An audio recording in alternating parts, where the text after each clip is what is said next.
You are listening to Leaders and Legends, a podcast produced by Veteran Strategies and featuring conversations with fascinating and impactful men and women who have shaped our world, our communities, and our history. My name is Robert Vane, Principal of Veteran Strategies, and your host for our discussion. You are listening to Leaders and Legends, a podcast presented by Veteran Strategies, a local veteran public relations enterprise, and sponsored by Girl Scouts of Central Indiana, Garmong Construction, the Crowne Plaza Hotel, Grand Hall, and Conference Center at Historic Union Station, the law firm of Bose, McKinney, and Evans, and the Bose Public Affairs Group, the McGinley's Golden Ace Inn, and MacAllister Machinery, your friendly neighborhood Caterpillar dealer. You can find all of your sales, equipment, and rental needs at MacAllister.com. We are pleased to announce our podcast is now a member of the All Indiana Podcast Network in partnership with Wish TV. You can find Leaders and Legends at allindianapodcastnetwork.com. Thank you for joining us on the Leaders and Legends podcast. Our guest today is Carmel Mayor Jim Brainard. We are also joined by our frequent co-host and sponsor, Girl Scouts of Central Indiana CEO Danielle Shockey, who has the added benefit of being a Carmel resident and a fan of our guest today. So thank you, Mayor. Thank you, Danielle. It's good to have fans out there some days. Thank you, Mayor, for coming on the podcast. We really appreciate your time. It's great to be with you. It's a great thing you're doing here, and listen to your sponsors. They're all good sponsors too. Well, I appreciate that. The Girl Scouts have been particularly generous, as has the MacAllister Machinery Group. My first sponsor was P.E. MacAllister, who I know you know, who we lost just about a year ago today. I have to tell you a great PE story. Everybody's got one. I was in Germany with my family once, and we hired a tour guide to take us around the area, the Battle of the Bulge. And France was on the French-German border, and getting the guide's car, and he was a history teacher at the local university, but doing guide work in the summer. And first thing out of his mouth, "Oh, you're from Indiana. Do you know Pershing McAllister?" And they apparently were friends. So it's a small world. I think PE took a tour of either the World War II or the Napoleonic battlefields as a present to himself on his 90th birthday, which was in it was in 2008. So that tells you how old he ended up to live to be. Yeah, it was about 2 years later that we had the same guide.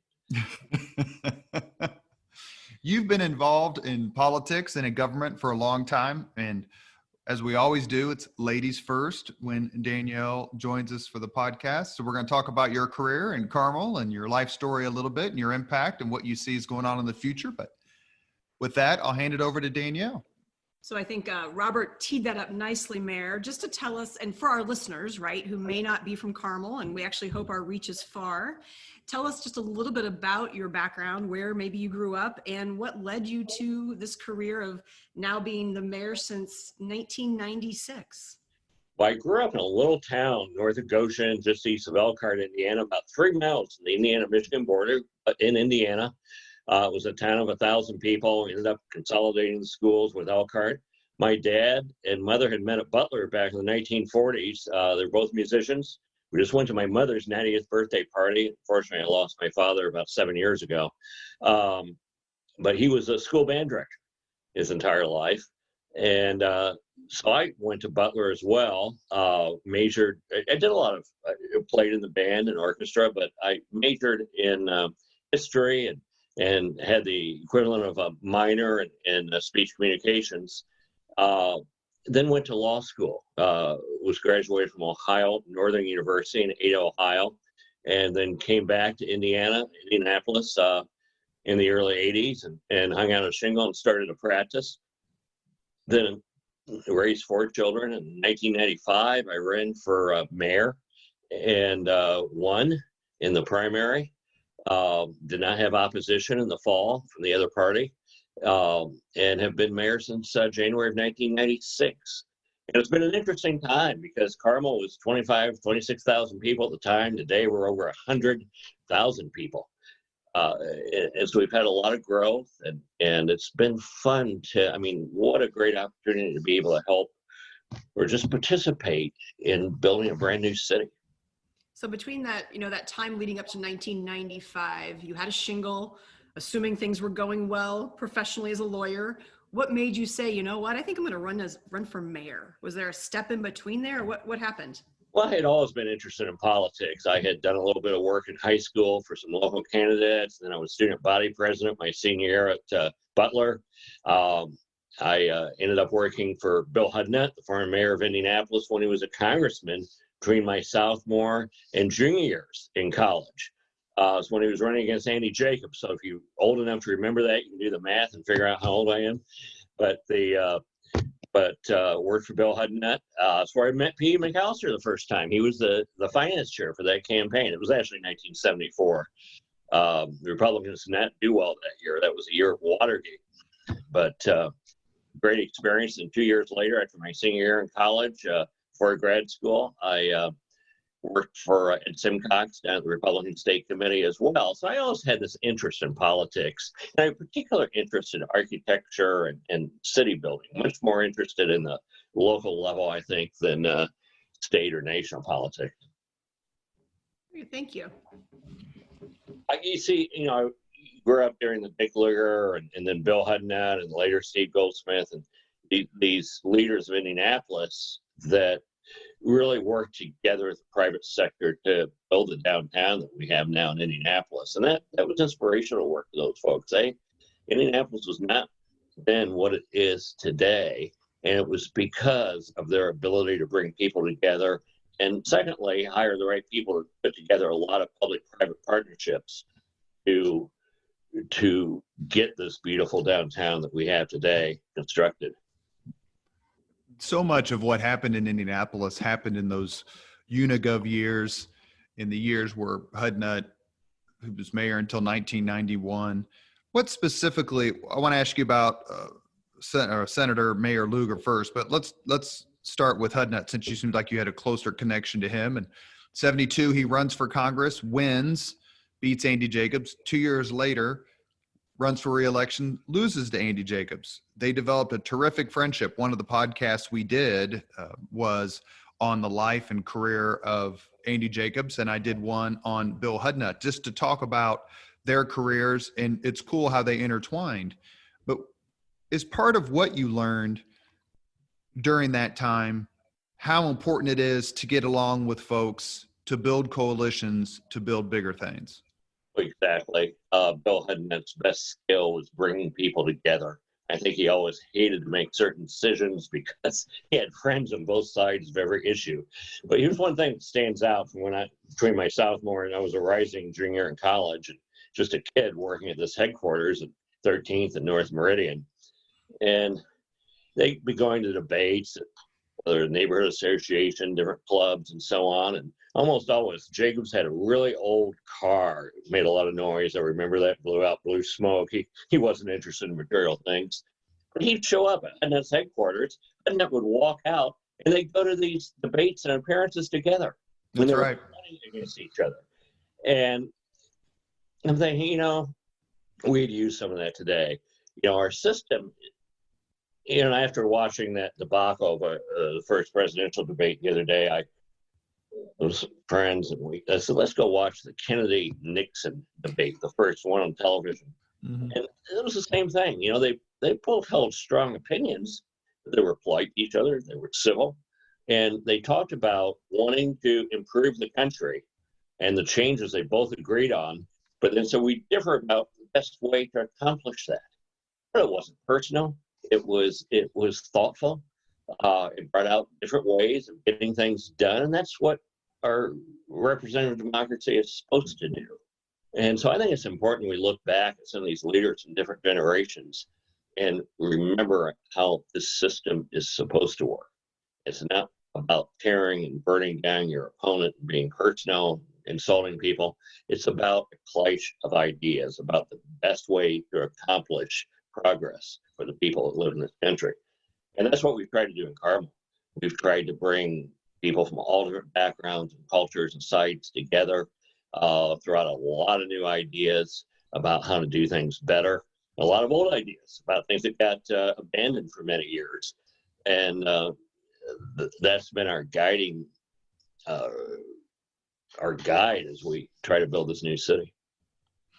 When you look back to the time of let's start with Senator Lugar, can you think of any particular things you learned from him? Like, he did this, and we could talk about Hudnut too. We can actually go through the mayors, because Indianapolis has had a terrific run of successful, impactful mayors. But we spend a lot of time in Indianapolis, I would say, looking at Carmel. Why can't we do this? Or do you see they did this? Why? Let's do this too. But did it happen in the reverse? I mean, I know you didn't build a stadium with no team. That's the ultimate Hudnut, long ball. But that defines the word chutzpah, I think. In our podcast we did on the career of Hudnut, we talked a lot about that. Joe Slash was there at the time, and Lucy Dietrich was on, and Dave Arlen, people I know who you know. Absolutely. But what do you think back those years and go, I really learned something about what Hudnut or Lugar or whoever did on this? What I learned from Hudnut was that you got to bring the business community together with the government sector. And sure, there's some departments that have to regulate and do certain things, but if you get the business community working together with city government, you can really almost accomplish anything. And that is what Bill Hudnut did so well. Dick Lugar, put the entire county and city together with the help of Bert Servas and others at that time. You know what? We all laughed a bit about it. Anybody you talked to from that era was the architect of Unigo. Successful. At least 30 people I've talked to, it was their idea.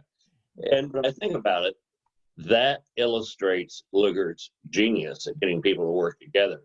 He had this entire group of people that believed they were part of this improvement, believed they were part of this progress for Marion County and the city of Indianapolis.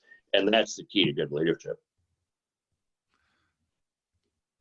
How important is it for you as the mayor of a city, or for a city in general, based on your experience, to just be left alone?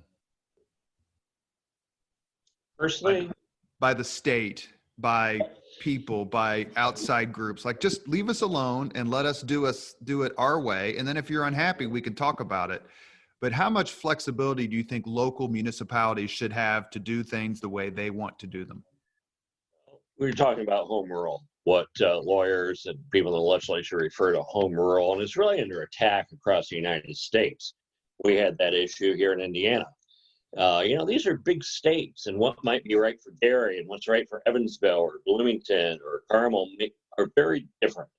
And so I believe that the best government is the government where the leaders are out literally in the grocery store, in the barber shops, and the hair salons every day, talking to the people they represent.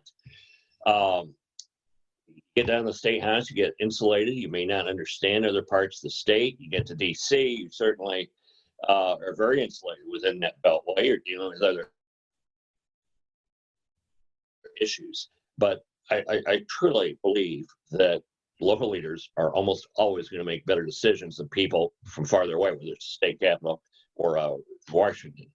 Bloomington, there was an interesting case out of Bloomington a few years ago, and regardless of whether you agree with the decision or not, that community, through their city council, representatives that had been elected by the people that live there, decided to ban plastic bags. There were some people at the state legislature that didn't like that local decision from other places. And so they came in and said, cities can't do that anymore. And it was a egregious example of the state legislature trying to micromanage cities. Whether you agree with it or not, it's just bad.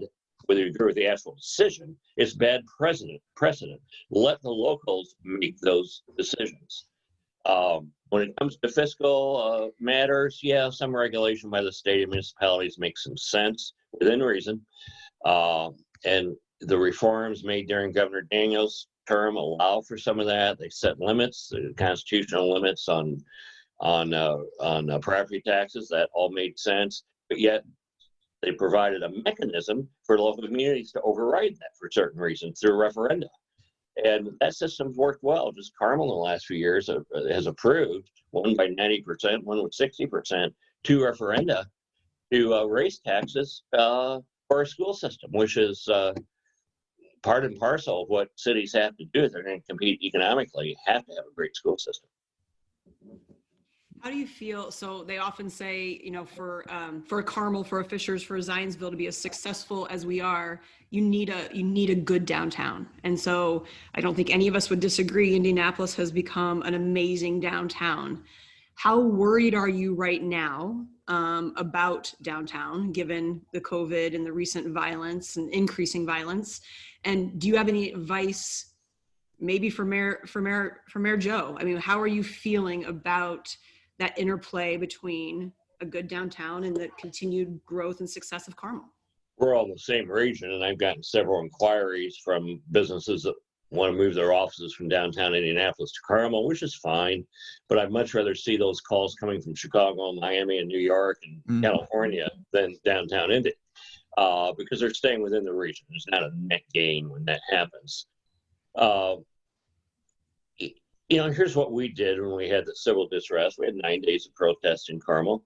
We said, number one, that's the essence of our constitutional democracy, is that people have the right to free speech and express their opinions, but they don't have the right to do violence, and they don't have the right to do property damage.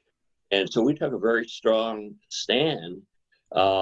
We quadrupled our police force in the nights we had those protests. We put people on roofs of parking garages so they could be seen. We had drones in the air so it could be monitored from our operations center several miles away. But we were not going to tolerate people's businesses and homes being damaged.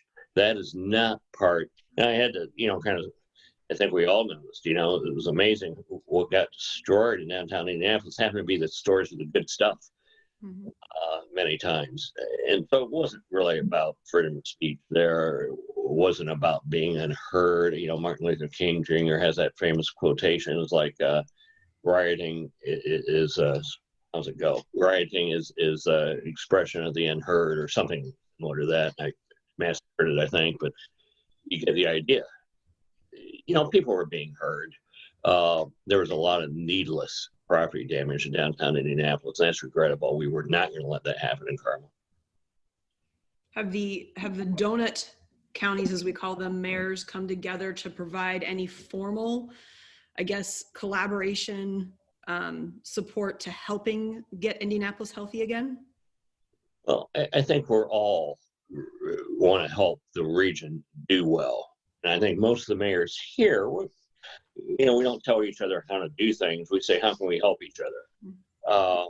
And we did that. We have, you know, Carmel has had police officers, for instance, participating at a very high level, in high numbers of people is what I'm trying to say, with the Indianapolis Drug Task Force.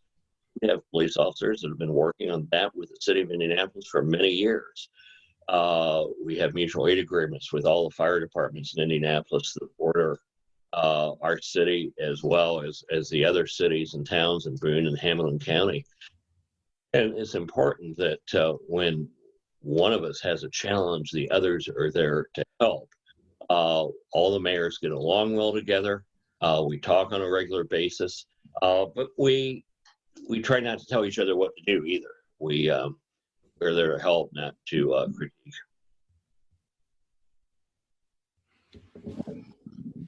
When a new mayor is elected in Indianapolis, you've been there for 1, 2, 3, I think, new mayors. Started with Goldsmith, and you've had... Goldsmith was in office when I was elected. He was in his second. He started his second term, and I started my first. And then it was Bart Peterson, Greg Ballard, and now Mayor Hogshead. Is it something that you look forward to, that collaboration with somebody new? Not that you didn't get along with the old person, but look, I've got a new fresh face and let me kind of help them as much as I can. Indianapolis is fun to govern, but it's a little bit of a tiger by the tail. How do you enjoy that personal relationship, not just the cities, but personal? I love it. You get to know people, and you get to know their management style, their leadership style, and everyone's a bit different. And I can learn from that, watching the different styles.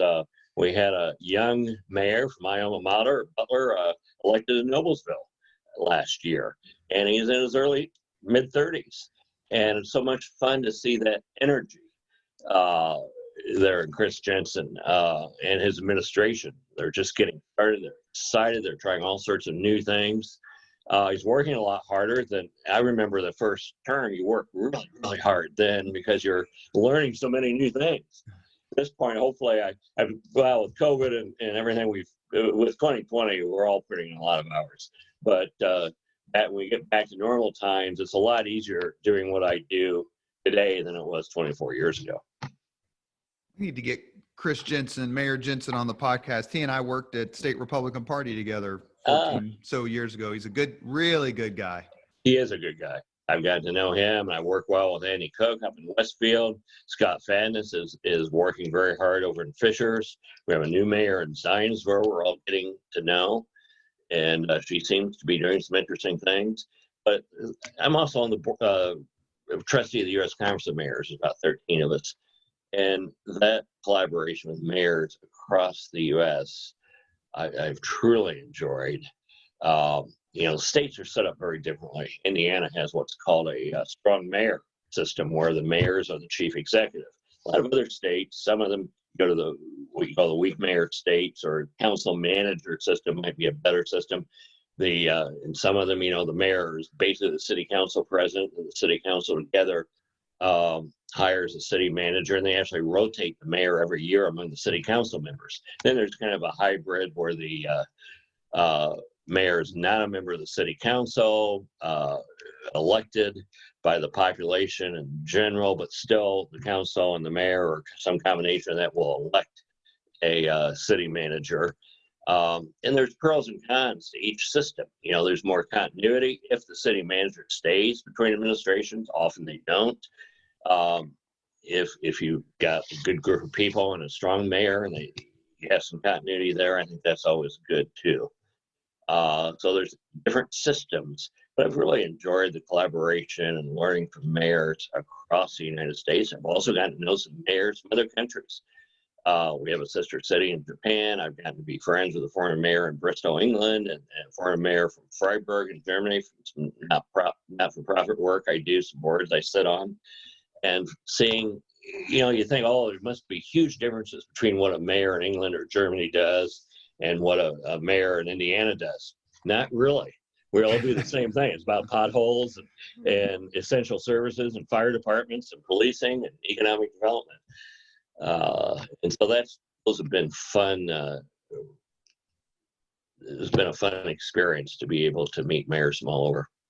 When you go to another city and you have either for a meeting or for vacation and you have time to just walk around and see what there is to see, what's the first thing you look for? And have you found anything in a particular city that's really impressed you? I'm not talking about the Mona Lisa, right? Or the Eiffel Tower. I'm talking about, you're like, wow, I can't believe they do it this way. We need to figure out how to do that. The first thing I do is talk to people in that city and try to find out what they're excited about in their city. Some places you go, you get shrugs, and you can tell they don't have much ownership. Other places you'll get people talking about some new project, whether it's a concert hall or a new road or a new park or something, some green initiative, something that city's doing. And so I really try to find out what the people in that city are proudest of and are most excited about. And then I go take a look at those things. And I try to find that out from people on the street, not from the leaders of that city. But there's always something that every city is doing that's fun to see. It's every city is a laboratory about how to create a high quality of life, a good place to live. We've been coming together in human settlements for millennia. The car comes along and quick industrialization, we changed how we build our cities the last 100 years, contrary to the way we built them for several thousand years beforehand. And so there's a lot of study going on currently about how to build cities where people are more interconnected. If you look back at, I was a history major, so I always focused on this. You look back at the great cities of the world, there are often places where people came together on trade routes, people from different backgrounds, different races, different religions, and that's where you usually saw the greatest advancements in human advancement. Places where people from different places came together, and the city was designed in such a way you're not driving into a snub-nosed garage when all the houses look alike and there's no place to walk in the neighborhood, and you spend your evening and mornings and weekends in the backyard or separate from your neighbors, but places where people are out in the community, able to walk places. There's built into the city design, there's places for people to come together. Midtown Plaza in Carmel, I don't know how many of your listeners have been there, but we used a local firm. We also used, I was on another board and met this great designer from Europe, very famous in Europe, named Jan Gale from Copenhagen. And he'd done some work in New York and work in California, and had offices in Asia and the Middle East as well as Europe. And as they were doing work in the Midwestern part of the United States, he said no. And I said, well, what's a good price then? Well, I have a project I'm going to send out an RFP for. So we matched him up with a local firm for product sourcing and so on. We brought in some ideas about bike friendliness, about how to build pedestrian places from Scandinavia. And it's good when you bring ideas from different places. We, I think, advanced our community because of that collaboration. And then, Carmel is, for Indiana, qualify it, but it's increasingly becoming a diverse place. Roughly 10% of our population is from the subcontinent of India. Roughly 10% of our population today is from China. We're a growing African American population in Carmel. With people from every religion you can imagine, Hindi, Muslims, Jewish, Catholic, Protestant. We have a Mormon temple now. You see all these different groups come together. And that's good for our city because people get to know people unlike themselves, start to meet them and talk with them. And as a result, you get a much better community, I think. So I'm sorry. No, go ahead, Danielle. I was just going to say, I rode my bike past that Mormon temple not long ago and just stopped and got off my bike and stared at it. It's unbelievably gorgeous. It is a beautiful building. Mm-hmm. I'm not Mormon, but before they consecrated it, you were able to go. Now Mormons were able to go in. That's not the case after they consecrated, but I went on the tour with thousands of other people, and it's I didn't know much about it, and I learned something. And so I, whether you agree or believe in a different religion or not, I know more about it now, and I understand more about the people that have chosen or that are part of that faith. And so that's a good thing. It's the more we know about people unlike ourselves, better the community is going to be. So I was going to ask, you said collaboration is amazing when you go other places. What are you most often asked about when they know of Carmel? What do they want to talk about the most? Is it the carousel or the roundabouts or? I think you knew the answer to that about our roundabouts. No, I really don't. The carousel's kind of famous too. I don't know. Yeah, a lot of places have done that. That was just a park amenity. I wish it had been approved. But the roundabouts, our ability, we've managed to build about the safest road network of any city in the United States. And that's why we build the roundabouts. They're safer, efficient, better for the environment. We save tons of carbon every year by people not idling and not starting from zero. But safety is the big one. And that is, we average in the United States is 14 fatalities per 100,000 people. Suburbs tend to be a little higher. Some roads are built for higher speeds and are wider. Carmel has a 5-year trailing average of 2 fatalities per 100,000. None of them were in our roundabout last several years. So it's we get asked about that, particularly in the United States. England's built 10, 11,000 roundabouts. France has built about 14,000. Germany has some. Italy has some. In the United States, we get asked about that a lot as other communities are looking for better ways to manage their traffic. And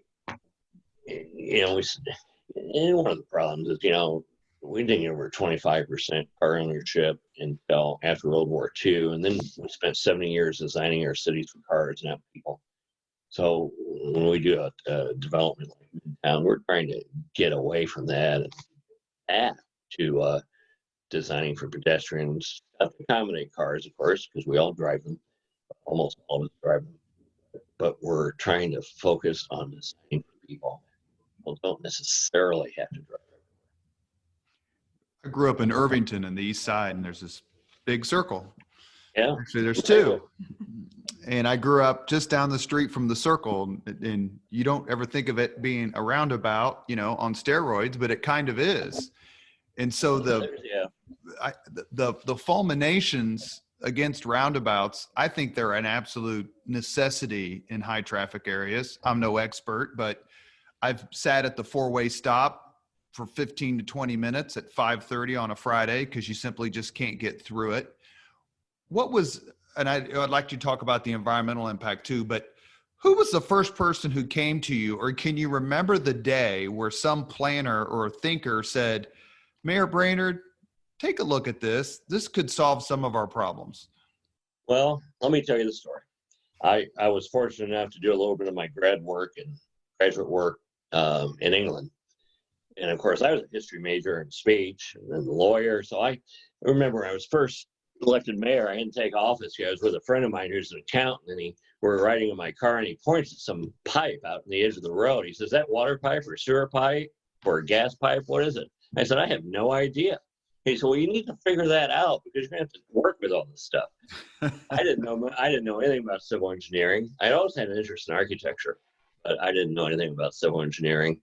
But when I was in grad school in England, I did see the roundabouts. The modern roundabout, I suppose the old traffic circles like Monument Circle or the circle you mentioned out in Irvington or DuPont Circle in DC or Columbus Circle in Manhattan, those are all rotaries or traffic circles. And they're different. They're bigger, more lanes, higher speeds, higher accident rates, higher fatality rates. The modern roundabout was invented by some English civil engineers in the early 1960s and spread.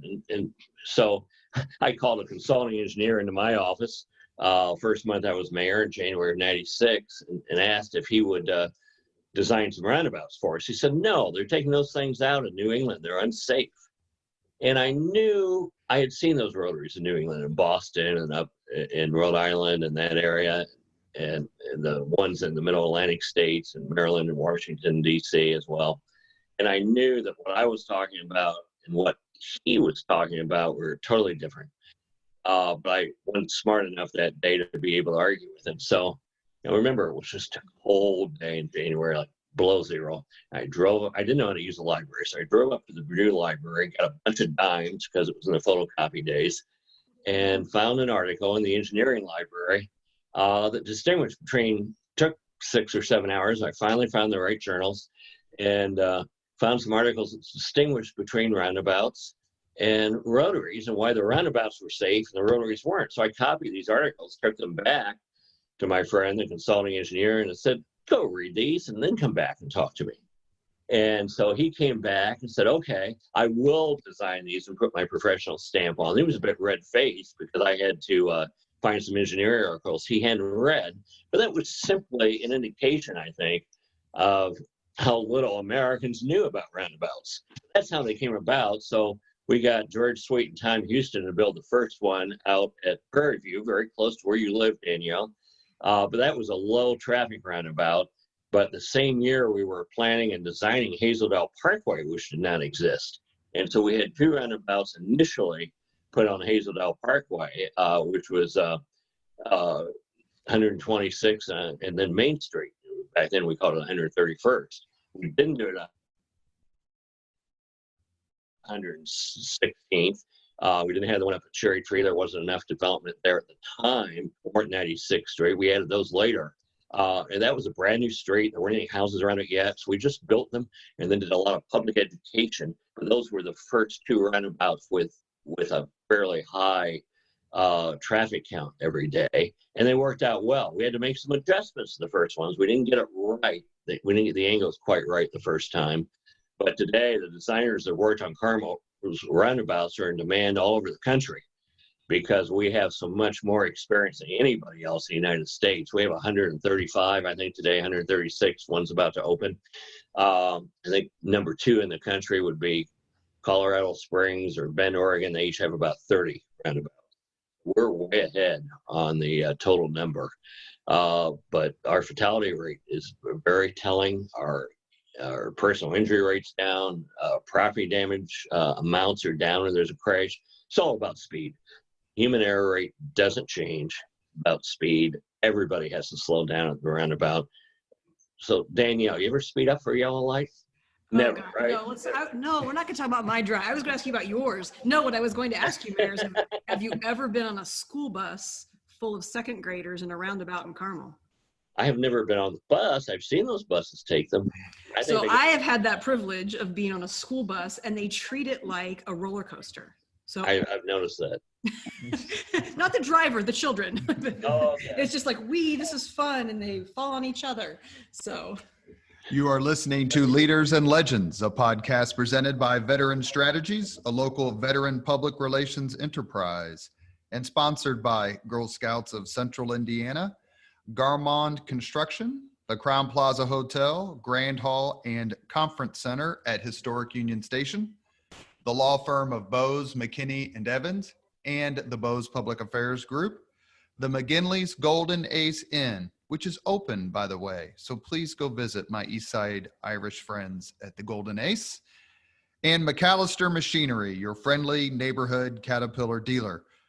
Our guest on the Leaders and Legends podcast today is Carmel Mayor Jim Brainard, and we are joined by our wonderful co-host and Carmel resident, CEO, Girl Scouts of Central Indiana, Danielle Shockey. So, Mayor Brainard, forgive me, this is a very controversial question. Are you ready? Yes. When's the last time you got upset at someone driving on a roundabout? Well, it's like any other traffic control system. You get irritated at bad drivers, cut you off. Roundabout's no different than any other type of intersection, I think. Can't remember the last time I really got upset at somebody. But Or honked? Oh, yeah, I probably go too slowly through them. You You're get one honked. of those. You get Oh, honked God. at. Yeah. You treat it like a four-way. Those are the worst. You mentioned earlier your connection with Butler, and I did not go to Butler, but when you grow up in Irvington, you have a Butler connection because that's where Butler University used to be. Yeah, the second campus. And I grew up on University Avenue. So I never figured that out until I got to be an adult, that there was a connection. Talk about how much Butler Library up at the new campus, the Fairview campus. They have a great model of the way that the Irvington campus looked back in the 1910s. Oh, in the current Butler campus? 1900s. Oh, It's fun we'll to have see to it. go They see that. all the buildings. Talk about how much that university has meant to you and your family. Your parents went there, I believe. They were downtown at what was called Jordan Conservatory of Music at 14th and Delaware, and that conservatory was located in 3 houses where 65 cuts across Delaware today. Those houses were torn down, and so when my dad and mother started at Jordan Conservatory, it wasn't part of Butler, although they had a contract with Butler to provide some liberal arts courses as opposed to the fine arts courses offered at the music conservatory. But halfway through my dad's career, I think between his sophomore and junior year, and Jordan at that point was rated one of the top music, was up there with Eastman and Juilliard and University of Washington in St. Louis, Washington University in St. Louis. Is a great place for music and dance and fine arts. But they went under financially, and they combined with Butler. And so he has degrees, had degrees hanging on the wall that said Jordan Conservatory of Music, as well as Butler. For a number of years, they gave out 2 diplomas because people wanted that Jordan name on it. So it was a great thing for Indianapolis to have both those institutions. Butler has done well over the years. it's much larger today than when I was there. It had about 1,600 undergraduates in the early 70s. When I was there today, it's about 4,000, slightly over 4,000. And there were a lot of students that were already working, living at home, or already married, living off campus, that were taking night classes at Butler. Really, the market segment that Indiana University and Purdue University at Indianapolis is serving now. So Butler was a very different place, but I had some wonderful professors. It was spotty, depending on what subject you were in, but they had a great history department at Butler when I was there, and they had just a tremendous speech department, people from some of the best universities that were actively publishing and teaching. I was challenged. It was academically rigorous, and I got a good grounding for graduate school. Which of Butler's 2 NCAA title game losses did you take harder? You know what I took the hardest was the fact that the first year they went, I gave up my season tickets I'd had for 20 years because I thought I was too busy. They were on the center line, right behind the Butler bench, about 3 feet. Oh, no. And the first year they went to the NCAA final game, that was the year I had given up those tickets. Probably couldn't have afforded them the second year, but I could have had them 1 year. That's what I took the hardest.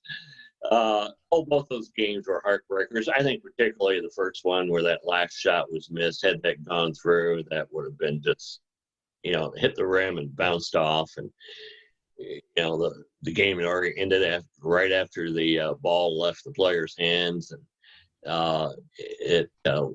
it will always go down in the history books, but it really would have been famous had that shot gone in. That was probably the toughest one. You think about, I was in the mayor's office for that one, I believe, working for my former boss, Greg Ballard. What was it like to have your alma mater become the darling of the country, really? You're a former president of the Butler Alumni Association for a week there, and for days, the Butler way, and how is this small town, quote unquote, Hickory College, for lack of a better term, nearly upset the Godzilla Goliath of college basketball. Just in terms of pride as an alumnus, what was that like? Well, that was fun. I remember when they kept going through the Final 4 games, right before the final. I was in California giving a speech in Healdsburg. Roundabouts, of course. They were putting a roundabout and asked me to come out and tell our stories, and offered to pay for it, so I did. And I was getting on a plane. I think I was flying through Salt Lake City. So I was getting on a plane. Probably it was one of the few Indianapolis people on that plane between Oakland and Salt Lake City, or I think it was Southwest. And then I was getting a nonstop back to Indianapolis.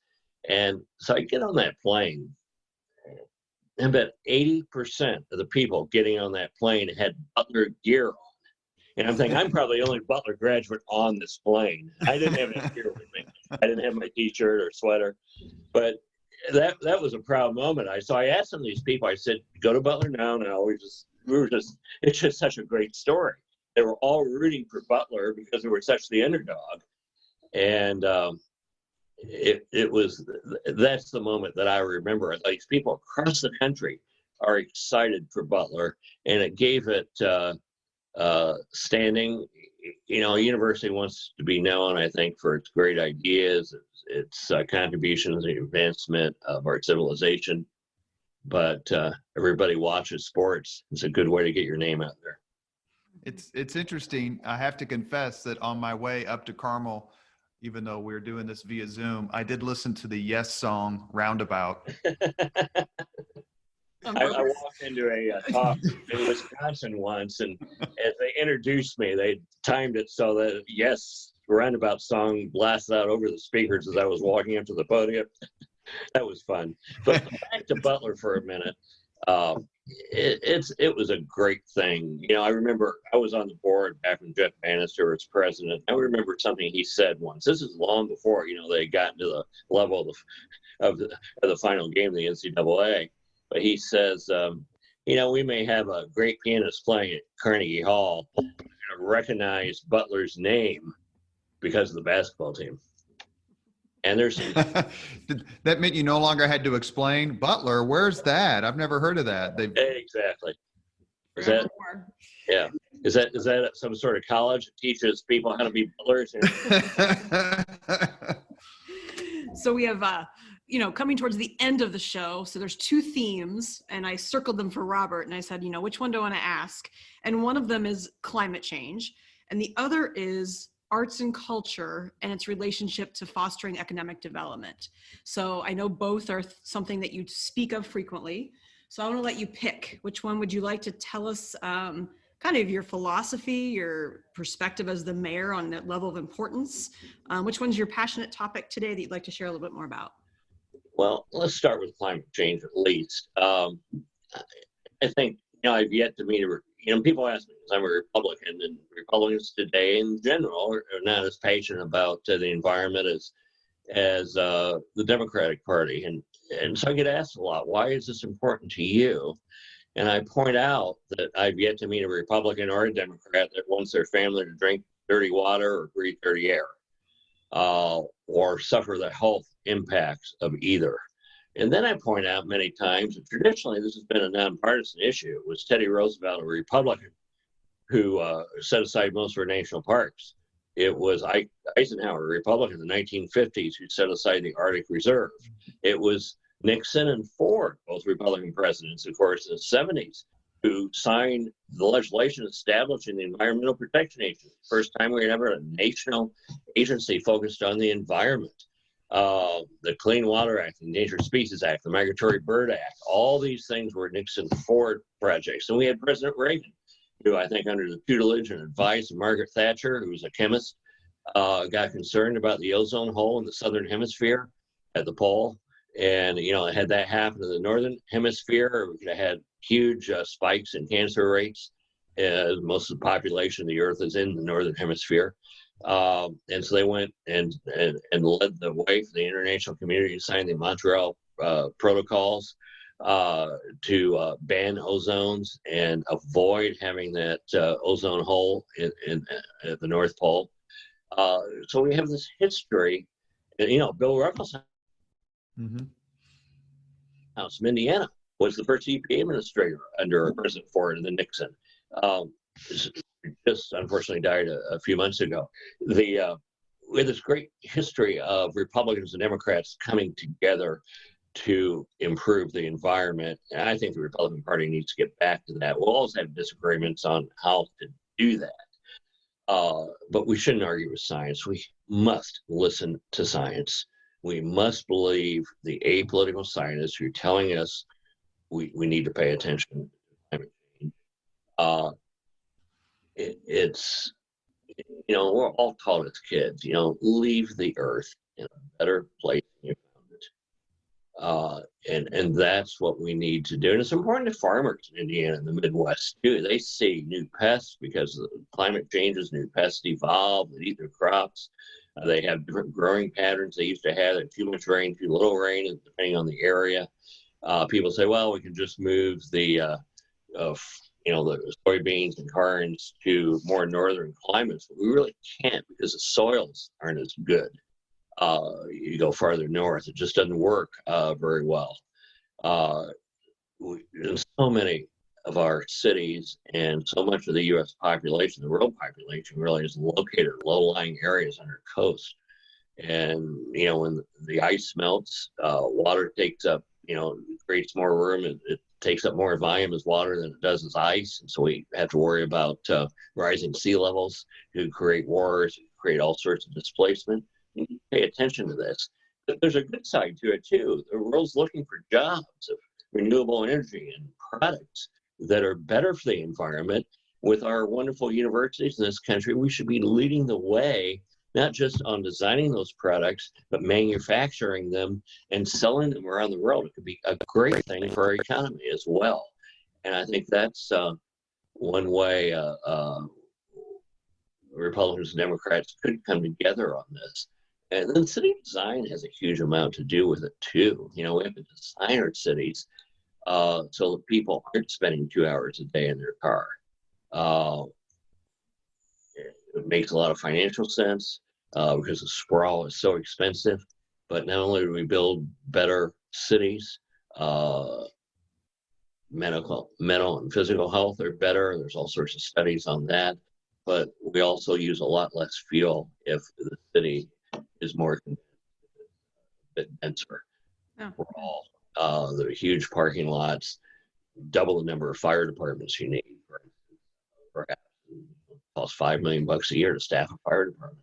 You're going to have 10, or you're going to have 5 in your city with the same population. We have not paid very attention to the last 70 years how we build cities that work for the environment and work for the people who live in them. So I'm going to switch up my question just for a second. If you could put on a baseball cap and go spend 2 hours somewhere in Carmel, what would be where's your place? What's your favorite activity, your favorite restaurant, you just want to go be Jim and not be the mayor? Where would you go? Well, anywhere in Carmel, I'm going to be the mayor. So. But, all right. But you know what I mean. Where's your favorite place? One of my favorite places in Carmel, and this goes back to your question a minute ago, and that would be the Palladium.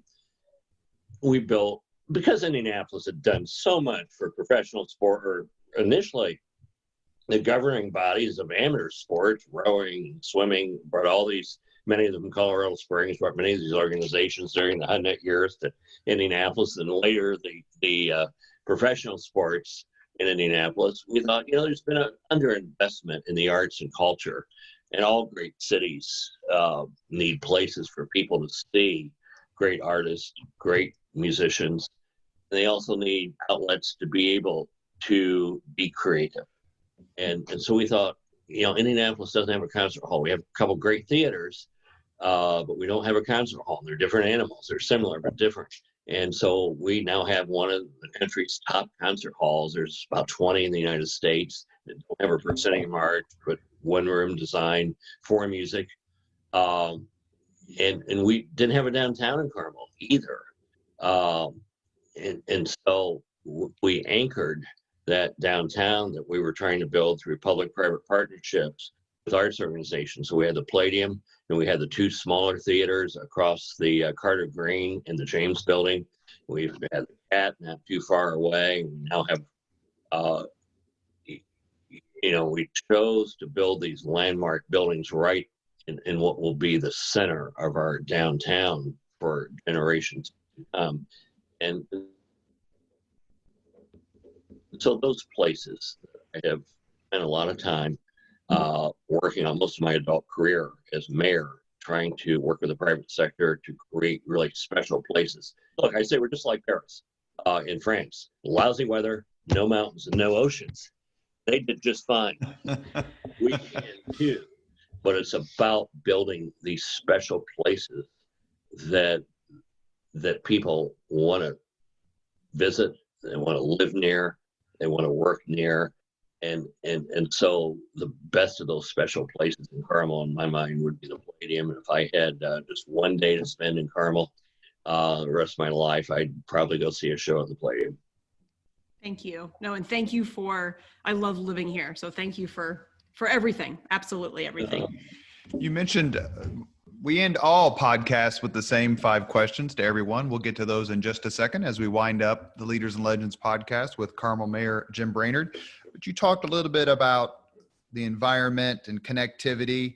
These are all very creating a place people want to live, especially young folks that want to move. This is very familiar to me because when I worked in the office of Mayor Greg Ballard, those were his mantras.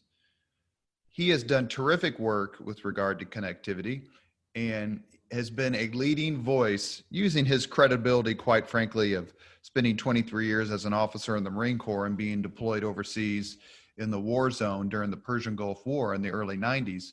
What do you think of Greg Ballard's conversation that he started in his efforts to address the use of fossil fuels as a way of creating a cleaner city and sort of, as best we can, reduce the chances that young men like my son Joshua, who did 2 tours in Afghanistan, that young men like him have to go overseas?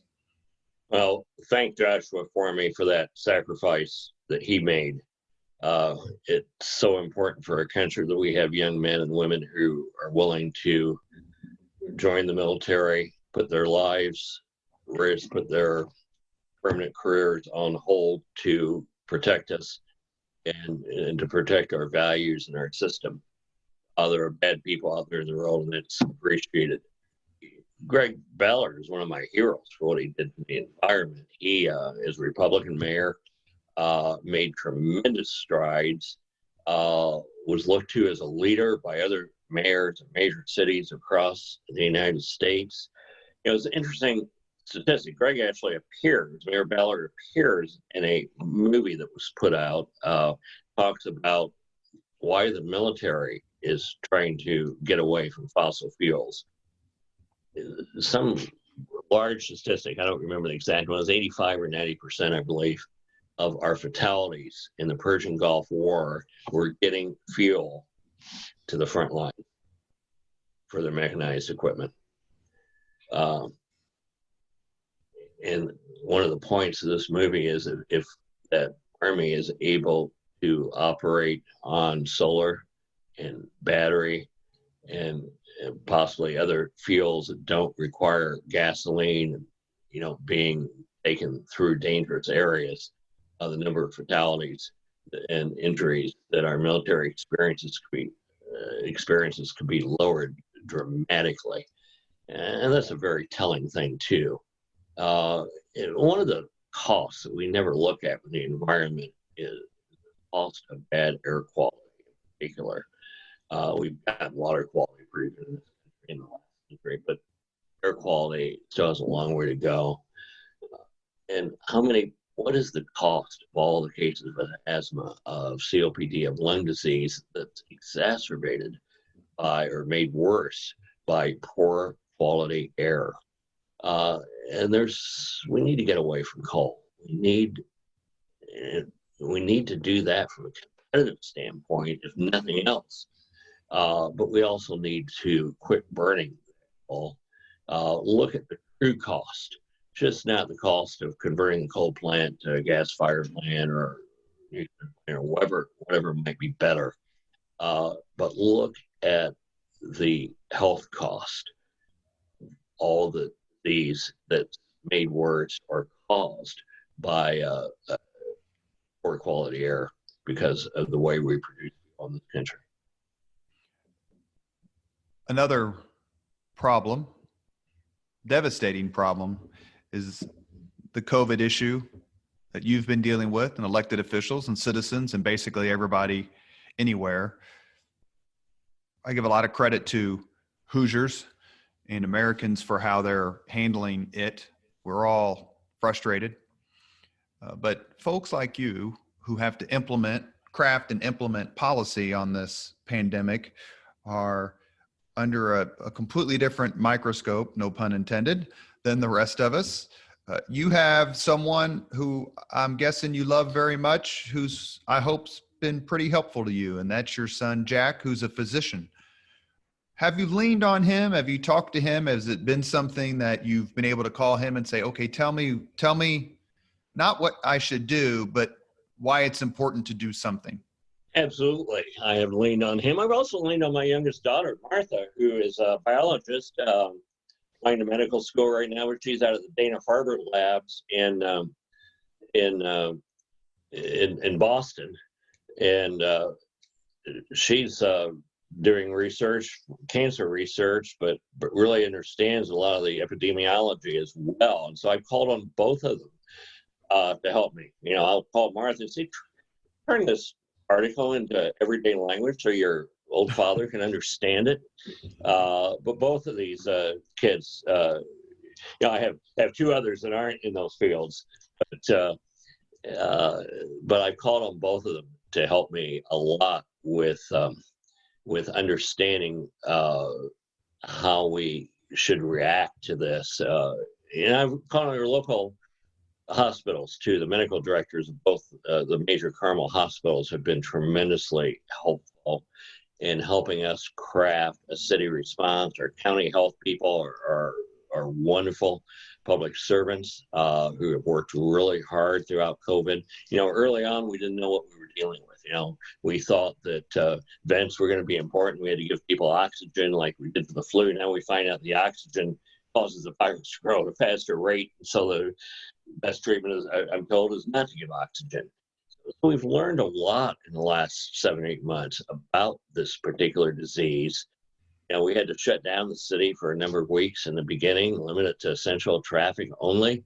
While we tried to get prepared, or we tried to get personal protection equipment for our EMS, we were very fortunate to be able to work with a local lab, figured out how to make COVID tests, the CDC COVID test, locally when they were in short demand across the country.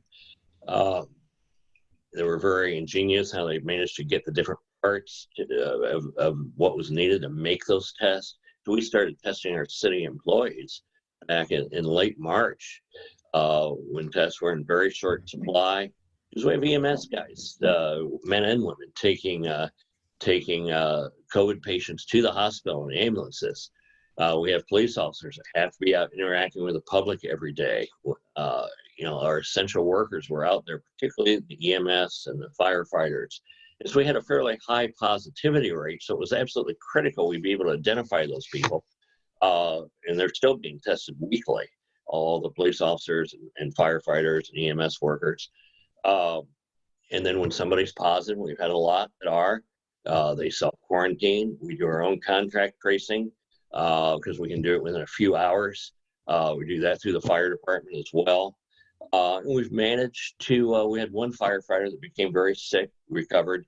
The others, though, we've managed to keep some cities, fire departments, EMS workers have been ravaged by this pandemic.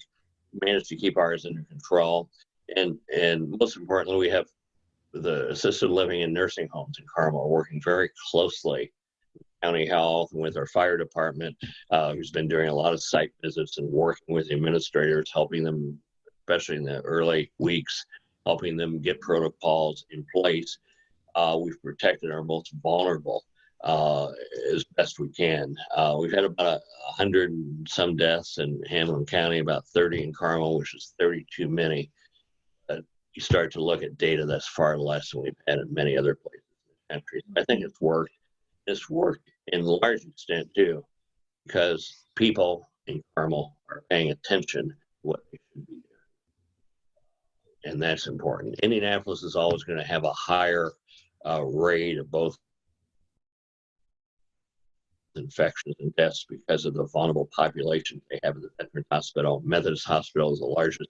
I didn't know this. The highest number of ICU beds of any hospital in the country. You have a lot of vulnerable people in Indianapolis, especially in some of the poor neighborhoods. But I think overall, Indiana has done well. I hope that the two hot spots we have going in Southwest Indiana and Northwest Indiana get better soon. But our governor's taken a very balanced approach. I think he's trying to get businesses reopened, at the same time stressing that it's up to every individual to do the right things to take care of our neighbors.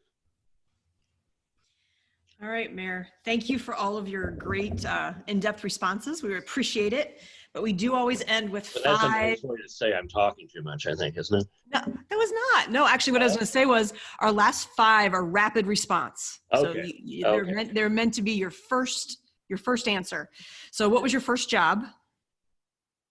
Mowing lawns as a 12-year-old. What was your first concert? My dad was a band director. So my first concerts were high school band concerts when I was a real little kid. Okay. What was your first concert? I know. Robert's not going to let it go with that. It's not your little brother playing the harmonica. Probably Jimmy Buffett. I think it was Jimmy Buffett. Yeah, I didn't have a lot of money when I was in college and grad school, and there weren't many. So I think it was Jimmy Buffett. All right. If you could suggest a book for someone to read, what book would you recommend? Oh, there's so many. I'd probably read a good biography of Abraham Lincoln. This is a tough question for history majors, but is there a particular Lincoln book you enjoyed? Many of them. The one written by his law partner, and the name escapes me right at the moment. The one William Herndon. Yeah, that's it. Thank you. Bill Herndon is, it's been criticized, but everyone should read it. It really is a window, I think, into Lincoln's character and the fact that, this guy was living basically homeless as a kid. They were living in a lean-to out in the middle of the wilderness. He becomes president of the United States, and he saves the Union through his good decision-making. It's a story. We all know that story, but step back for a minute and just think what that story means in the collective mind of Americans. So illustrates what the American dream is in this country and what it should be. Lincoln's one of my heroes. I'd start with, if I had to name one book, I'd probably Herndon's Lincoln. All right, thank you. So this will also be hard, being that you're a history, not only buff, but major. If you could be at one event in history and witness it firsthand, what event would you choose? Going back and forth between two, I think I'd like to be there with General Knox, who had pulled those cannon over from the fort they took in Ticonderoga, New York, and pulled across the frozen ice of Lake Champlain, and then put up on Breed's and Bunker Hills and kicked the British out of Boston. I'd like to be up there on Breed's Hill and talk to the men and women as here they were taking on the greatest power in the world. There were farmers, and there were booksellers in General Knox's case, and there were jewelers and ordinary people that said, we've had enough. We want a country governed by the average person. And that was so revolutionary at the time. And in many ways still is. I would have loved to be there to see the start of that. So Robert gets to ask these questions to, all kinds of leaders and legends. Is that the first time you've ever had that answer? It's the first time in any particular incident of the Revolutionary War was mentioned. That I think the others were maybe someone mentioned surrender at Yorktown. That's October 19th, 1781. A lot of people have said signing of the Declaration of Independence. It doesn't have to be in American history. Well, my second would have been the Constitutional Convention, to be able to sit in just hear it be a mouse in the corner of the room and listen to those. You think you could get them to stick a roundabout constitutional clause? Had you been there? No, I don't think I would have suggested that. That should be awesome. Up to the local community to figure out the best solution for that city. That's right. Home rule. That's right. Last question. All right. Last question. If you could have dinner with anyone living today, 2 hours off the record, just to chat, who would you choose? Anybody living today?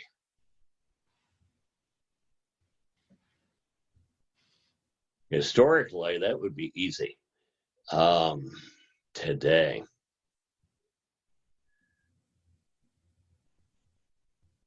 I've got to think about that.